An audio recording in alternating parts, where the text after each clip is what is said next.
What is President Trump's expectations for talks today and I guess this week in Egypt?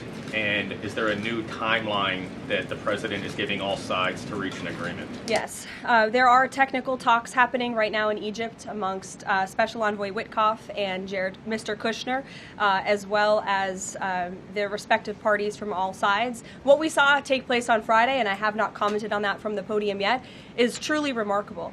You've seen all sides of this conflict agree that this war needs to end and agree to the 20-point framework that President Trump proposed. It's an incredible achievement, and the administration is working very hard to move the ball forward as quickly as we can. The president wants to see a ceasefire. He wants to see the hostages released, and the technical teams are discussing that as we speak to ensure that the environment is perfect to release those hostages. They're going over the lists of both the Israeli hostages and also the political prisoners who will be released, and those talks are underway, and the president is very much on the ball and is being apprised of this situation.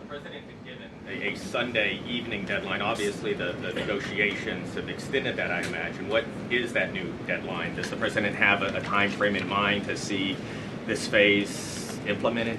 Well, the Sunday evening deadline was to hear back from Hamas on the proposal one way or another. And of course, on Friday, Hamas put out a very clear statement in the president's view that they accept the president's framework, and that's why those technical talks are now underway. But again, we want to move very quickly on this, and the president wants to see the hostages released as soon as possible.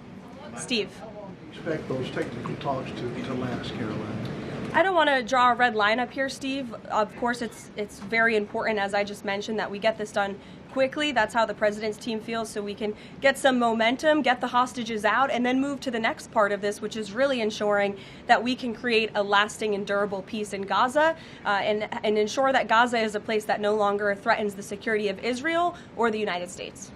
These talks in Egypt, if Hamas does agree to relinquish power and give it up, cede power to this transitional technocratic government, if that does happen, would the Trump administration then recognize a Palestinian state?